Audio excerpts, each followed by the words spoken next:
رشتہ دار باتیں کریں گے.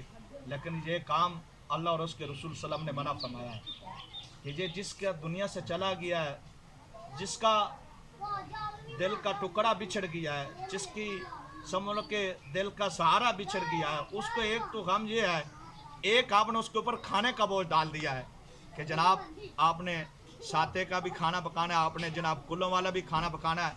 یہ ضروری نہیں ہے.